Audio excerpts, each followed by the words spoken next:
Assalamualaikum para pecinta manhwa, kali ini Mimin akan melanjutkan cerita sang tentara bayaran yang kembali ke masa lalu saat dirinya masih menjadi bangsawan lemah yang tak berguna. Cerita sebelumnya diakhiri dengan Gislan yang memasuki hutan monster. Dia mengumpulkan ketiga orang-orang pentingnya dalam misi ini untuk membahas sesuatu. Di mana sekarang ini mereka sudah tidak mendapatkan gangguan monster dalam beberapa hari ini disebabkan wilayah ini dikuasai oleh spesies monster kuat. Meskipun keadaannya mulai berbahaya, tapi Gislan akan memastikan keberhasilan penaklukan hutan monster ini apapun yang terjadi. Malam hari pun semakin larut dengan suasana yang nampak tenang tanpa adanya suara bintang sedikit pun. Para tentara di sana yang mengikuti misi penaklukan hutan monster pun tertidur lelap sebelum melanjutkan perjalanan di esok hari. Namun hal aneh mulai terjadi di mana Gordon yang awal tidur lelap mulai bereaksi dengan sendirinya seakan bermimpi buruk. Lalu dia terlihat terbangun dari mimpi itu disebabkan adanya cahaya yang begitu terang menyinari kedua matanya. Siapa sangka lampu di depannya telah melayang di udara, sehingga hal itu membuatnya sangat ketakutan dan gemetaran. Dia pun mencoba menyingkirkan lentera tersebut dan bertanya-tanya kenapa benda itu bisa terbang di udara. Tak hanya itu, sesuatu tiba-tiba saja berada di samping wajahnya dengan mata banyak yang menyala bahkan menjilatinya dengan lidah bercabangnya. Gordon pun sangat panik sambil terus menyerang dengan berteriak adanya monster. Hal itu tentu saja mengejutkan semua orang yang ada di sana, karena mereka tidak merasakan maupun melihat kehadiran monster. Upaya Gordon yang mengibaskan senjatanya membuat makhluk aneh yang transparan ini menjauh dan belum dapat dipastikan apakah kejadian ini benar-benar ulah monster maupun hanya mimpi belaka dari Gordon. Rekan-rekan yang lainnya pun datang dan mencoba menghentikan amukan Gordon yang tanpa sebab padahal mereka sedang tertidur lelap. Gordon pun memberitahu jika di dekatnya terdapat monster dan hal itulah yang memicu keributannya. Namun rekan-rekannya tidak mengerti yang dibicarakan oleh Gordon karena tidak ada satupun monster di dekatnya. Mereka bahkan beranggapan jika Gordon pastinya sedang bermimpi buruk disebabkan tekanan yang dialaminya di hutan monster ini. Lalu Gordon melihat lentera yang sebelumnya melayang tampak baik-baik saja dan hal itu membuatnya kebingungan. Walau rekan-rekannya tidak peduli, tapi Gordon mencoba meyakinkan mereka jika hal itu bukanlah mimpi karena dia benar-benar merasakan kehadiran para monster itu. Di saat yang sama anggota kelompok Cerberus datang dan menegaskan jika Gordon tidaklah bermimpi belaka. Dirinya juga terbangun karena merasakan ada yang aneh dan lentera di tempatnya tiba-tiba saja menghilang menunjukkan jika monster itu tidak menyukai cahaya.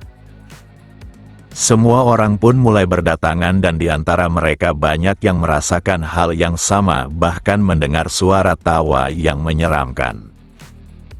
Sebagai manusia maka orang ini yakin ada sesuatu yang tidak beres dengan sedang mengintai mereka. Sekarang ini mereka seperti sedang diburu oleh sesuatu yang tak terlihat dan hal ini lebih berbahaya dibandingkan para monster sebelumnya. Lalu Gislan datang dan mengatakan jika dia mengerti dari keributan ini disebabkan mereka juga merasakan kejadian yang aneh. Tidak hanya Gislan tapi Gilion dan Koar pun datang bersamanya menunjukkan jika malam ini tidak akan membiarkan mereka semua untuk tidur nyenyak lagi karena pertempuran hebat akan terjadi. Semua orang yang melihat kedatangan Gislan paham jika tuannya pasti memiliki rencana untuk lolos dari situasi mencekam ini. Tanpa basa-basi lagi Gislan menunjukkan tatapan tajamnya dan meminta semua orang untuk berkumpul sekarang juga. Dalam waktu singkat mereka pun berkumpul dan memenuhi depan tenda yang menjadi pertemuan antara Gislan dan para petinggi lainnya. Dimulai dari sekarang Gislan akan menjelaskan situasinya dan akan memberitahu rencana yang harus mereka lakukan. Seketika Gordon dan yang lainnya terkejut karena ketua mereka mengatakan jika tempat ini sudah dikelilingi oleh para monster dan situasinya menjadi makin berbahaya disebabkan monster tersebut tak terlihat. Gislan pun menegaskan jika hal itulah yang membuat monster tersebut berbahaya. Dia yakin jika monster itu pasti membuntuti mereka saat menuju ke danau dan membangun tenda. Spesies monster itu disebut dengan nama Palor sekaligus makhluk yang dijuluki penguasa kegelapan. Mereka tidaklah terlalu kuat secara individu tetapi bergerombol ditambah dengan kemampuan yang tak terlihat. Palor dapat menyatu dalam kegelapan yang membuat mereka tidak terlihat dan kebal terhadap serangan fisik, bahkan makhluk itu bergerak berkelompok dalam ratusan ekor dan sebelum menyerang mereka akan membuntuti mangsanya kemudian menghilangkan cahaya di sekitar mereka. Mereka yang mendengar ucapan Gislan terkejut akan pengetahuannya yang luar biasa, tapi mereka lebih terkejut mendengar jumlah monster tersebut yang berjumlah sangat banyak bahkan tak terlihat sama sekali. Belinda paham alasan kenapa tuannya selalu menanyakan jumlah lentera dan kenapa lentera mereka sering menghilang, bahkan Koar sangat kesal karena monster itu seakan sedang mempermainkan mereka sebelum menghabisinya. Lalu Koar berdiri dan menyarankan agar mereka menyerang makhluk itu, karena lebih baik menyerang duluan daripada terus menari dalam tapak tangan mereka. Namun Gislan tidak berpikiran seperti itu karena kesempatan terbaik untuk menyerang adalah saat monster itu melakukan serangan. Kemudian Belinda menginformasikan jika setengah lentera yang mereka miliki telah menghilang dan bagaimana mereka dapat mengetahui kapan datangnya serangan monster tersebut.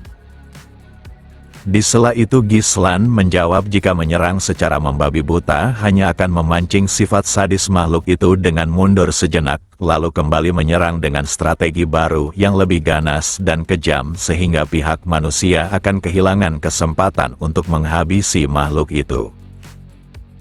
Gilion pun menanggapi ucapan tuannya, karena seakan dirinya memiliki cara untuk menyerang ratusan monster yang tak terlihat itu, padahal dia sendiri baru menginjakkan kaki di daratan hutan monster ini. Gislan membenarkan hal itu dan karena itulah dirinya menyuruh Belinda untuk membagikan kertas sihir kepada semua tentara bayaran dan mereka semua terlihat kebingungan akan rencana tuannya. Gislan mengerti jika semua orang pasti kebingungan dan sulit percaya pada dirinya karena tipe monster dalam hutan ini seharusnya tidak diketahui oleh dunia luar, tapi Gislan meminta mereka percaya padanya. Sambil menjelaskan rencananya, maka Gislan meminta semua orang memperhatikan gambarnya. Di mana kelompok Palor saat ini sedang mengelilingi tenda ini dari 3 arah, dan mereka memperkecil lingkaran dengan mencuri lentera yang ada. Dengan jumlah semua tentara bayaran tidak mungkin mereka bisa menutupi seluruh area, terutama saat melawan monster, dan jika pihak manusia melakukan serangan maka mereka pasti terkena keganasan musuh dari belakang dan hal itu akan berakibat fatal. Kini Gilion paham kenapa tuannya memilih membangun tenda di dekat danau agar terhindarkan dari serangan musuh dari belakang. Gislan pun tersenyum dan semua monster itu pasti mengira mereka telah menguasai area pertempuran, tapi kenyataannya sangat berbeda.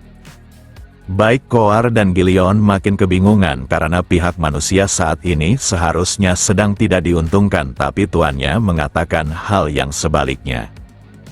Langkah pertama, maka Gislan akan membagi 3 unit yang berbeda. Di mana unit perisai akan menahan serangan musuh yang mencoba menerobos barisan. Lalu kelompok kedua adalah mereka yang ahli dalam memanah sebagai tim yang menghentikan langkah para monster tersebut. Lalu yang terakhir adalah unit penyerang elit di mana hanya mereka yang tangguh berdiri di sana. Sebagai pemimpin, maka Gislan adalah sosok yang berada di garda untuk melawan para monster itu tanpa rasa takut. Unit perisai dan pemanah akan membentuk formasi bertahan di tengah untuk menahan serangan para monster yang mengamuk. Sementara itu unit penyerang akan memusatkan daya serang dengan cepat membersihkan sisi kiri melalui kekuatan penuhnya.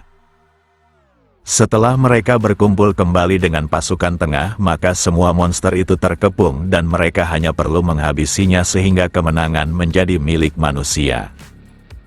Walau jumlah monster sangat banyak, tapi mereka tidaklah secerdik manusia dan selama bagian tengah bisa bertahan, maka pertempuran ini pasti berjalan dengan baik. Di sela itu Belinda ingin menanyakan sesuatu yang sangat penting karena pembicaraan ini terlalu jauh. Di mana monster Palor bisa menyatu dengan kegelapan dan kebal dengan serangan fisik, jadi bagaimana mereka bisa melawannya? Koar pun menjawab dengan santai, jika mereka menggunakan mana bukankah monster itu akan terluka. Lalu Gislan menambah jika mereka takkan menyerang tanpa melihat musuh dan jawabannya ada di kertas sihir yang dibagikan. Tanpa basa-basi lagi unit perisai mulai membentuk barisan dan mereka takkan membiarkan para monster lewat karena hasil kemenangan tergantung pada kekuatan pertahanan mereka. Sekarang lentera terakhir telah diambil dan kegelapan penuh telah terjadi sekaligus awal dari penyerangan para monster. Berdasarkan buku catatan milik Adipati Delphin, terdapat informasi jika monster Palor sangat tidak menyukai cahaya. Saat perang yang dipimpin oleh Adipati Delphin, maka pihak manusia mengalami banyak kerugian atas ketidaktahuan mereka, tapi sekarang Gislan yang mengetahui semua kelemahan para monster takkan bernasib sama.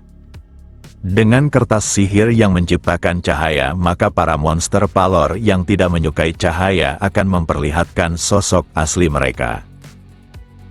Seketika dalam kegelapan terlihat cahaya yang begitu hebat menerjang para monster Palor. Seperti yang dikatakan oleh Gislan, maka monster Palor mulai terlihat. Semua tentara bayaran yang sebelumnya tak mengetahui keberadaan musuh, kini dapat melihat target mereka. Para monster Palor yang sudah terprovokasi seketika datang menyerang dengan kekuatan penuhnya. Unit pemanah pun bersiap untuk menghalau mereka melalui serangan jarak jauh. Meski anak panah menghujani tiap monster, tapi mereka masih saja terus berdatangan. Di sela itu para unit penyerang pun bersiap karena giliran mereka sebentar lagi tiba. Lalu Gislan menghunuskan pedangnya sambil meminta semua unit penyerang untuk mengangkat senjata mereka. Dengan ini maka dia akan menunjukkan kehebatan manusia kepada para monster itu. Mereka pun segera datang menyambut para monster itu dan Koar tampak sangat kegirangan dengan tak sabar memotong musuhnya. Gislan juga memerintahkan semuanya agar tak sungkan karena pihak musuh harus dimusnahkan apapun yang terjadi dan mereka masih memiliki musuh lainnya untuk diajak bersenang-senang.